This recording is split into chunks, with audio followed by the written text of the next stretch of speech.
Okay, Julia, we're back. And this week we are going to talk about CCBHCs because there was a big funding announcement from RFK Jr. a couple weeks back, marking a big infusion of dollars into behavioral health.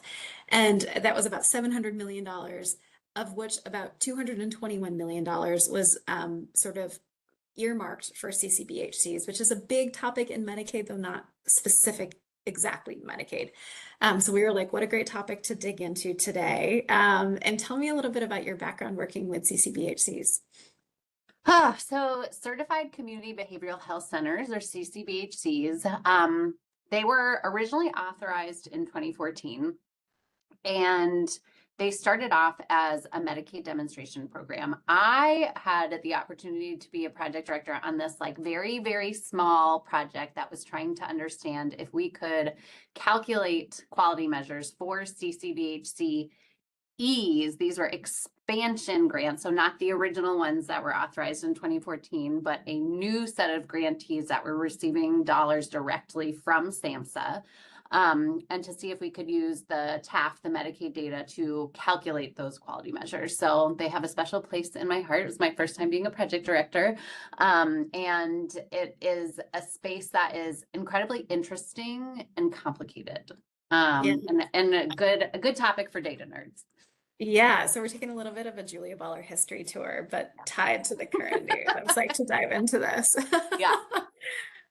So maybe let's just start with the concept, right? Because like, what is this, right? Like, what are these entities? It's important to talk about how they're designated, right? Because that Yeah. lends itself to talking about some of the data challenges. So maybe just talk a little bit about like, how does an entity become a certified community behavioral health center? So I kind of think of this as an accreditation. So it's not like a new clinic is popping up, but a state originally, in this kind of original 2014 world, could apply to have these CCBHC demonstration programs. And so if a clinic decided we want to get funding through this demonstration program, they could apply, and they would essentially get accredited. And so they're saying we provide these 9 services that are specific to CCBHCs, and we're providing care to anybody who shows up, whether or not they can pay for it.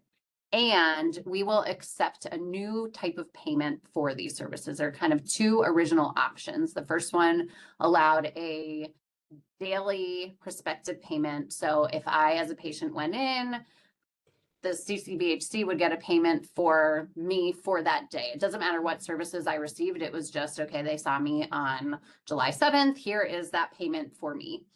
Or they could receive a monthly payment for me. And that payment is a prospective payment again, but it also has some quality measurement to it. So if they do well, and if the clinic does well enough, they could receive a payment for improving quality of care. Yeah. So this ties into a life theme for me, which is like just to take a step back, which is like 2014, CCBHCs come into existence. All the data sets we're using to track these type of thing were created prior to that, right? And so this is like one of these interesting topics, right? Where we're going to try to use data to find a type of entity that may not be defined in the data set, right? And there's so many of these. I mean, I Yeah. mentioned this is a career interesting topic for me because I've spent so much time working in new payment models, right? And we design these new payment models and then we're like, hey, how should we measure those, right? And you're Yeah. constantly like looking for little trails, right, in the data to say, where's the population? Where's the Yeah. institution? Which is a very relevant topic here, right? So we're using, what data are we using when we want to look at CCBHCs, right? And how are these institutions, is there a code that says that you're working with a CCBHC, or are you looking for other little trails in the data?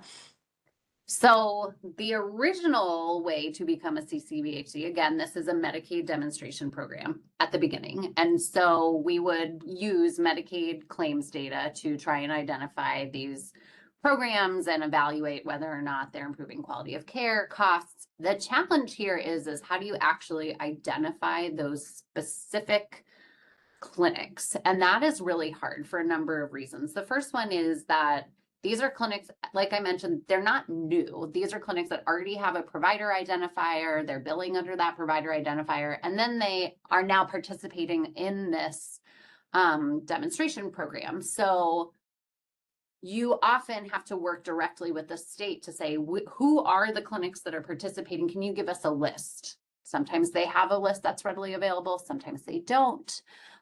There is a code that you can use. It's a procedure code for the prospective payment. So you can kind of back into this a little bit. You can see, ooh, like I see the payments here. Let me pull those claims. Let me see what provider identifiers are on those claims. Let me back into, okay, which are the clinics that are providing this?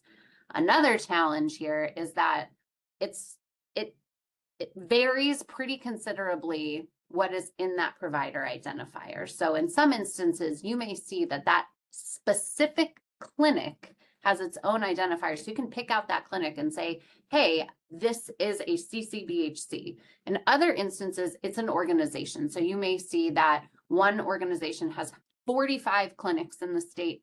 Only 5 of them are CCBHCs, but the identifier that they're using is one that is for the organization. So if you're really trying to monitor what that specific clinic is doing, you can't necessarily. How interesting. So can I pause you for a second? So Yeah. you mentioned that you need a list from states, but then you could back in with a code. Do you need to have working knowledge of every state in order to get a working list of CCBHCs, or through the code that you mentioned, are you able to get at this from a national perspective? So you really do need to work with each individual state. In many cases, I mentioned that the original way to participate in these was through these Medicaid demonstration programs. The next iteration has really been through these SAMHSA grants. And those are really interesting because those are dollars that are going directly from SAMHSA to the clinic. So the states are actually not in the middle in those scenarios.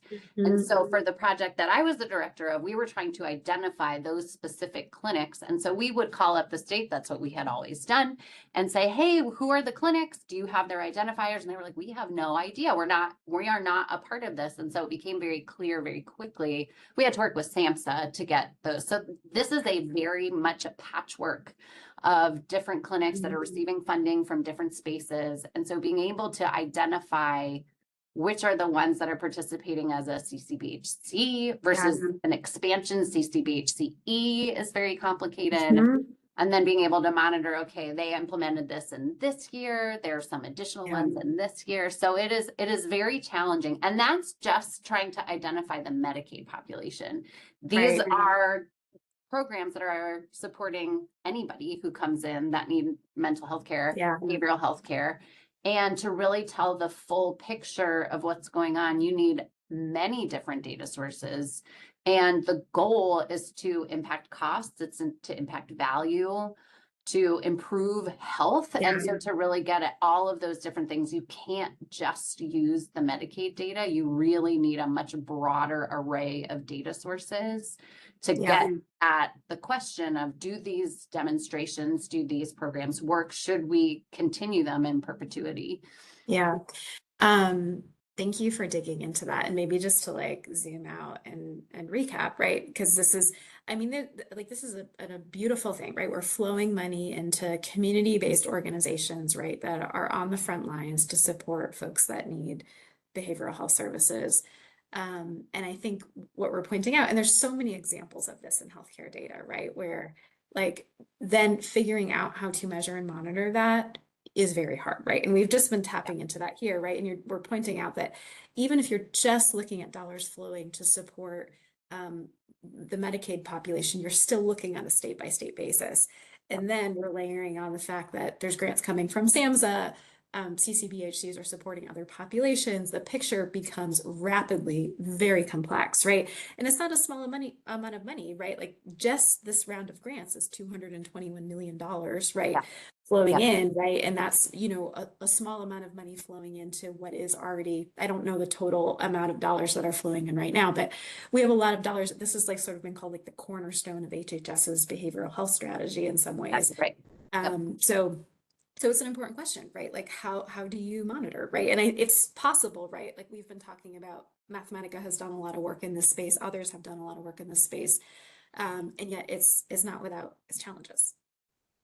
I think that's exactly right. And as there are other programs that are really trying to impact broad populations, and it's not focused on who is the payer, but it is focused on the population. So the Rural Health Transformation Program is another really nice example here where they are trying to impact anybody who lives in a rural area. And so being able to understand and monitor, again, is probably going to have to start somewhere.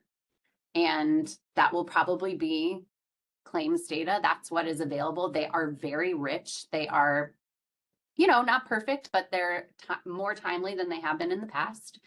And from there, you really have to have a patchwork of data sources that will allow you to really understand, is what is happening, what should be happening? Do we have to make course corrections? Are the populations that we're aiming to impact seeing those changes? And it is very hard. This is a very, very nuanced set of programs. And I think the more ambitious we are, the harder it is to actually be able to assess impact. Yeah, there's a lot of detective work that goes into it. Yeah. Yeah. But it's the work. It's the good work. It's why we're It's so the good work. excited. It's the fun work. Well, anything else on this topic before we wrap today? I would just say one thing that has been very interesting and exciting about the CCBHCs in particular is that it started as a demonstration. Then there became this new influx of dollars from SAMHSA, and they've worked. We don't see all of the outcomes that you might want to see, but overall, we're seeing important impacts to access to care, quality. And so now states are using state plan amendments to fund these programs. So we've kind of seen this movement from demonstration to, this is going to be a permanent program. We need to fund these, we need to fund them sustainably. And I think that's really exciting. And I think it is a nice progression that hopefully we'll see in other kinds of programs moving forward. Yeah. Julia, thank you so much. It's a pleasure to chat as always. Yeah, you too, Marie. Take care.